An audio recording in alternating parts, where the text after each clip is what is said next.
Hello my dear students, welcome to my channel Triyas study centre. Friends, তোমরা যারা দ্বাদশ শ্রেণীতে পড়ছো এবং তোমাদের যাদের দর্শন অর্থাৎ ফিলোজফি বিষয়টি আছে, তোমাদের তৃতীয় সেমিস্টারের জন্য খুব গুরুত্বপূর্ণ সাজেশান বলতে পারো, লাস্ট সাজেশান তোমাদের প্রথম অধ্যায় দ্রব্য। এই প্রথম অধ্যায় দ্রব্য থেকে আজকের যে প্রথম ভিডিও, এটি হলো লাস্ট মিনিট সাজেশান বলতে পারো। বেশ কয়েকটি ইম্পর্টেন্ট প্রশ্ন তোমাদের দিলাম, যেগুলি তোমাদের পরীক্ষায় পড়তে চলেছে। বন্ধুরা, তোমরা যারা দ্বাদশ শ্রেণীতে পড়ছো এবং তোমাদের যাদের ফিলোজফি বা দর্শন বিষয়টি আছে, আজকে তোমাদের কাছে ভেরি ভেরি ইম্পর্টেন্ট একটি ভিডিও যাচ্ছে। প্রথম যে ভিডিওটি, দর্শনের প্রথম ইম্পর্টেন্ট ভিডিওটি হলো তোমাদের প্রথম অধ্যায় দ্রব্য থেকে। তোমরা যারা এখনও চ্যানেলটি সাবস্ক্রাইব করে নিও, অবশ্যই তোমরা চ্যানেলটি সাবস্ক্রাইব করে নাও, বন্ধুদেরকে লিঙ্ক বেশি বেশি করে শেয়ার করো।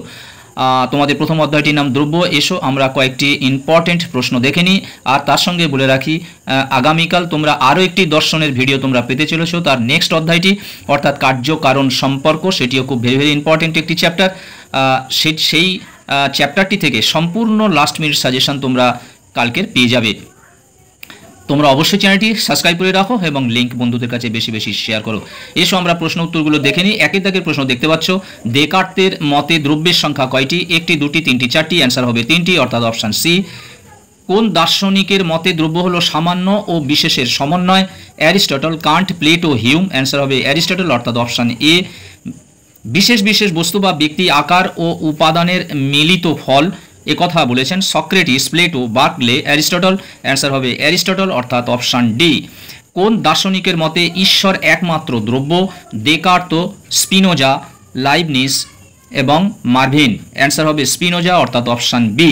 পাঁচের দাগের প্রশ্ন, দ্রব্য ইকুয়াল টু ঈশ্বর ইকুয়াল টু প্রকৃতি, এই সমাধানটি কোন দার্শনিকের? দেকার্তের, লক, স্পিনোজা, মার্ভিন। অ্যান্সার হবে স্পিনোজা, অর্থাৎ অপশান সি। দ্রব্য হলো জ্ঞাত গুণের অজ্ঞাত ও অজ্ঞেয় আধার, উক্তিটি কোন দার্শনিকের?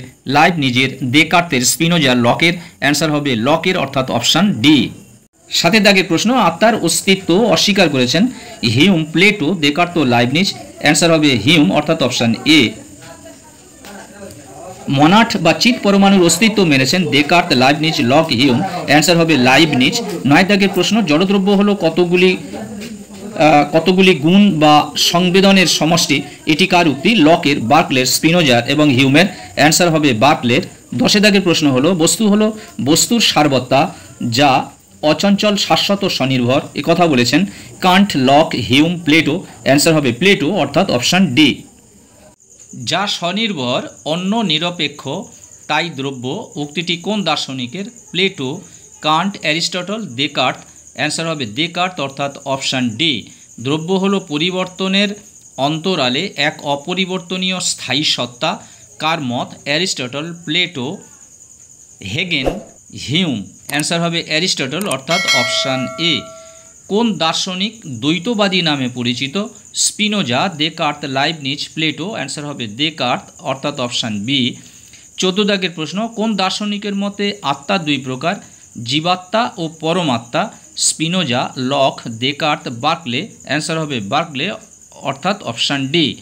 আত্মা হলো বিভিন্ন মানসিক ক্রিয়ার অবিরাম ধারা ও প্রবাহ, একথা বলেছেন lock, Spinoza, Hume, Berkeley. Answer হবে হিউম, অর্থাৎ অপশান সি। 16 দাগের প্রশ্ন, দ্রব্য সম্পর্কে স্পিনোজার মতবাদকে বলা হয় দ্বৈতবাদ, অদ্বৈতবাদ, বহুত্ববাদ, দ্বৈতাদ্বৈতবাদ। অ্যান্সার হবে অদ্বৈতবাদ, অর্থাৎ অপশান বি। 17 দাগের প্রশ্ন, দ্রব্য হলো সরল ও অবিভাজ্য এবং স্বয়ংক্রিয় ও নিরংশ, বলেছেন Leibniz, Hegel, Kant, Hume. Answer হবে লাইবনিজ, অর্থাৎ অপশান এ। 18 দাগের প্রশ্ন, যা স্বনির্ভর এবং অন্য নিরপেক্ষ, তাই দ্রব্য, মন্তব্যটি কোন দার্শনিকের? প্লেটোর, কান্টের, দেকার্তের এবং অ্যারিস্টটলের। অ্যান্সার হবে দেকার্তের, অর্থাৎ অপশান সি। 19 দাগের প্রশ্ন, কোন দার্শনিকের মতে ঈশ্বর একমাত্র দ্রব্য? একথা বলেছেন Descartes, Spinoza, Leibniz, Marvin. Answer হবে স্পিনোজা, অর্থাৎ অপশান বি। দ্রব্য হলো গবাক্ষহীন চিত পরমাণু, এটি কার মত? অ্যান্সার হবে লাইবনিজ। বন্ধুরা, এখান থেকে 19 পর্যন্ত তোমাদের অপশান লিখে দিয়েছি এবং 20 থেকে কয়েকটি প্রশ্ন আছে যেগুলো অপশান দেওয়া নেই, কেবলমাত্র অ্যান্সারটা দিয়ে দিয়েছি, কারণ ভিডিওটি অনেকটা লং হয়ে যাবে বলে। দ্রব্য হলো চিৎ পরমাণু বা মনাড, একথা বলেছেন লাইবনিজ। সাবস্ট্যান্স শব্দটির ব্যুৎপত্তিগত অর্থ হলো নিম্নে দণ্ডায়মান। জড় দ্রব্য ও মন উভয়ই ঈশ্বর সৃষ্ট দ্রব্য, একথা কে বলেছেন? দেকার্ত। ঈশ্বর, দ্রব্য ও প্রকৃতি এক ও অভিন্ন, একথা বলেছেন স্পিনোজা। দ্রব্য হলো অবিভাজ্য, স্বয়ংক্রিয় এবং চেতন, একথা বলেছেন লাইবনিজ। দ্রব্য নেই, আছে শুধু মন ও মনের ধারণা, একথা বলেছেন বার্কলে। 27 দাগের এবং শেষ প্রশ্ন, আমরা যাকে মন বলি তা হলো চিন্তা, অনুভূতি, ইচ্ছা প্রভৃতি মানসিক ক্রিয়ার সমষ্টি, একথা বলেছেন হিউম। এবার দেখতে পাচ্ছ কয়েকটি শূন্যস্থান পূরণ দেওয়া রয়েছে। ড্যাশ দার্শনিক দ্রব্যকে মনাড বলেছেন, উত্তর হবে লাইবনিজ। দেকার্তের মতে ড্যাশ হলো পরম দ্রব্য, অ্যান্সার হবে ঈশ্বর। ড্যাশ দার্শনিকের মতে দ্রব্য হলো সংখ্যাগুণের আধার, অ্যান্সার হবে লক। কোন দার্শনিক দ্বৈতবাদ নামে পরিচিত? অ্যান্সার হবে দেকার্ত। লক ড্যাশ প্রকার দ্রব্য স্বীকার করেছেন? অ্যান্সার হবে 3 প্রকার। বহুত্ববাদী আখ্যা দেওয়া হয় ড্যাশ দার্শনিককে? লাইবনিজকে বহুত্ববাদী দার্শনিক হিসেবে আখ্যা দেওয়া হয়। এবার দেখতে পাচ্ছ নিচের বিবৃতিগুলির ওপর ভিত্তি করে সত্য বা মিথ্যা উল্লেখ করো। প্রথম 1 দাগের প্রশ্নটি রয়েছে, দেখো বিবৃতি দেওয়া আছে। দেকার্তের মতে দ্রব্য দুটি। স্পিনোজা ঈশ্বরকে সর্বশ্রেষ্ঠ মনাড বলেছেন। হিউমের মতে দ্রব্যের ধারণা হলো একটি দুর্বোধ্য উদ্ভট কল্পনা। লকের মতে দ্রব্য হলো জ্ঞাত গুণের অজ্ঞাত আধার। এখানে যে 4টে অপশান দেওয়া হয়েছে তার মধ্যে উত্তর হবে এ, সি, ডি। 3টে হলো সত্য, বিটা হবে মিথ্যা। তারপরে দেখো বিবৃতি 2, দেকার্তের মতে নিরপেক্ষ দ্রব্য ঈশ্বর। স্পিনোজার মতে দ্রব্য ইজিক্যাল টু ঈশ্বর ইকুয়াল টু প্রকৃতি। লাইবনিজ মনাডকে দ্রব্য নামে অভিহিত করেছেন এবং বার্কলে জড় দ্রব্যের অস্তিত্ব। এখানে দেখা যাচ্ছে এ, বি, সি, ডি সবকটাই সত্য হবে। তারপরে দেখতে পাচ্ছ 2টি প্রশ্ন মাত্র রাখা হয়েছে। স্তম্ভ মেলানো, এখানে স্তম্ভ মেলানো তোমাদের একটা লাইনের সাহায্যে দেখিয়ে দেওয়া হয়েছে। এছাড়াও অ্যান্সার বলে ডান দিকে দেওয়া হয়েছে, দেখতে পাচ্ছ এ, বি, সি, ডি, এদিকে 1, 2, 3, 4। এতে আছে দেকার্ত, এদিকের অ্যান্সারটা হবে দ্বৈতবাদী, অর্থাৎ এ ইজিক্যাল টু 3।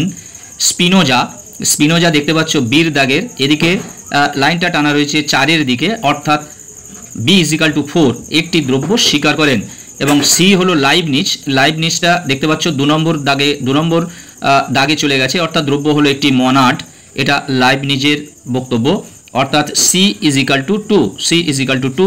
এবং ডি হচ্ছে হিউম, একেবারে উপরে উঠে গেছে, অর্থাৎ দ্রব্য হলো গুণের সমষ্টি, অর্থাৎ ডি ইজিক্যাল টু 1।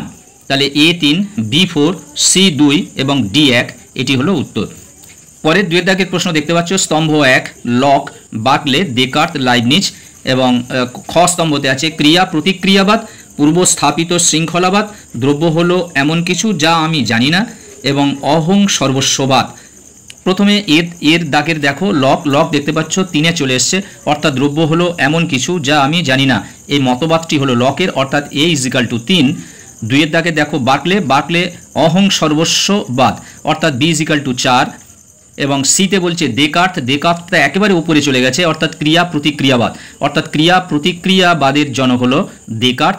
এবং ডির দাগে আছে লাইবনিজ, পূর্বস্থাপিত শৃঙ্খলাবাদ, এটি হলো লাইবনিজ, অর্থাৎ A equal to 3, B equal to 4, C equal to 1 এবং ডি ইজিক্যাল টু 2। বন্ধুরা, আজকের মতো এই ভিডিও তোমাদের রইল। আগামীকাল তোমাদের ফেরি দর্শনের অর্থাৎ ফিলোজফির আরও একটি ইম্পর্টেন্ট ভিডিও যাবে, যেটি তোমাদের 2 নম্বর চ্যাপ্টার থেকে সম্পূর্ণ লাস্ট মিনিট সাজেশন। তোমরা অবশ্যই চ্যানেলটি সাবস্ক্রাইব করে নাও, বন্ধুদেরকে লিঙ্ক বেশি বেশি করে শেয়ার করো। আবার কথা হবে নেক্সট ভিডিওতে। তোমরা সবাই ভালো থাকবে, সুস্থ থাকবে।